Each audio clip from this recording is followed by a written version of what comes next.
So where I'm from in the UK, we don't get a lot of American stand-up comedy.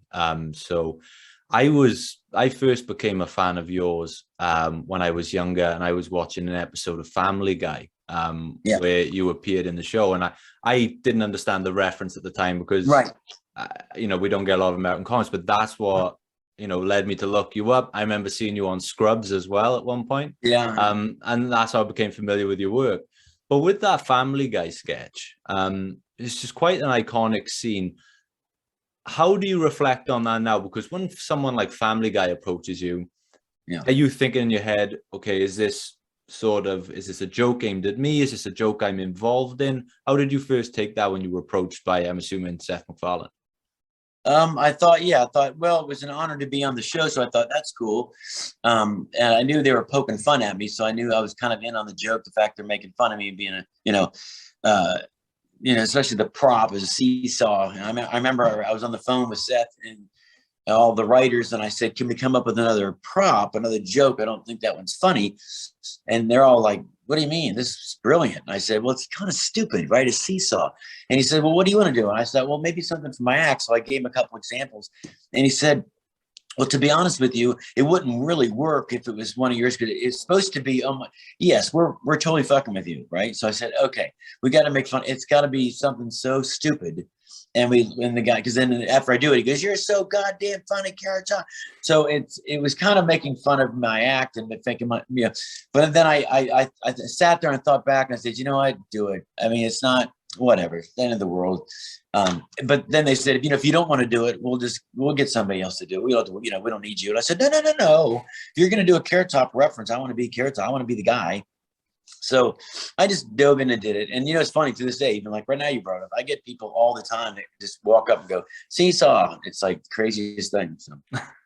Yeah, because I remember I saw that and I thought, oh, I want to see this guy, see what's Right. But I quickly learned that even though, yeah, it is prop comedy, it's not that, like, that wasn't quite reflective of your actual work. I remember thinking, yeah, but still a very funny bit, very iconic bit.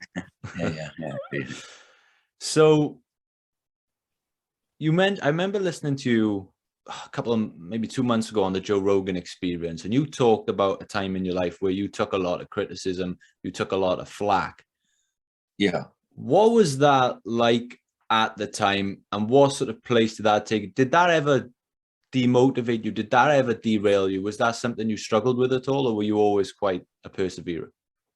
I think a little bit of both. I mean, I definitely it always bummed me out because if they for some strength make fun of me and I was doing really well, so I thought everyone would say they're jealous, they're just making fun of you because you're Carrot Top, and some people thought you just came out of the into the scene without I'm like, no, there was a lot of years working in clubs and doing things, but it wasn't overnight. But I was a quicker success than a lot of comics. And to this day, I've had a lot more success than a lot of my friends who are funnier than me. I mean, it's just one of those things you get lucky, you're at the right place at the right time. I had the right kind of act with the visual stuff. And that's one of the reasons I think they gave me a hard time, because I did all these props. But it wasn't real, it's kind of hard to even talk about, because I think it's gone away to a bit. To me, like even doing the Joe Rogan thing, it was like a legitimate kind of people, come to me every day and say, wow, that was great. And you didn't do a prop for 3.5 hours. You just talked. So that was another reason why I was excited to do it, because I wanted to show people that I can, be funny without having to hold up a thing and a thing. I can talk and tell stories. But sometimes it motivated me to answer your question. Like they make fun of me, and then I would say, you know what, I'm gonna work even harder now. I'm gonna, I was success. I was doing movies. I was doing all these things. I was doing concert halls. I was doing everything. And I get on a tour bus at night, and they'd be the reference on TV, and they'd say Carrot Top, whatever.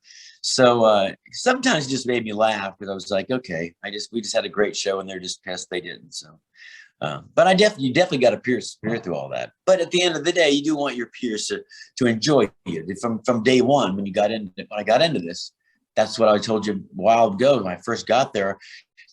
And with this small group of local comics every night, I wanted to be part of the team. I wanted them to like me, and one of them didn't, and I think most of those local guys did, they didn't care I did the props, because I wasn't doing their act. Everyone had their own act in a sense.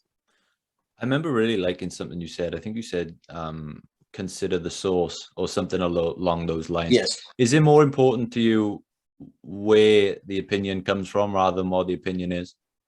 absolutely. Yeah, absolutely. I mean, it comes from some guy sitting in his basement in Wisconsin who's not a comic, or it comes from Bill Maher. I'm going to take the Bill Maher one over the guy that I've not met, probably has never done 5 minutes on stage. So, and nowadays it could be that. It could be some guy just sitting in his basement, pissed off. You got nothing to do except I hate Carrot Top, and you know, come to an hour and a half a night, and then you can give me some rip on me kind of thing. But yeah, it's always been the source. I mean, I'm not going to sit here and lie and say even the guy that I don't know doesn't strike a nerve, but it doesn't hit as deep. I just kind of go, okay, you're not going to please everybody.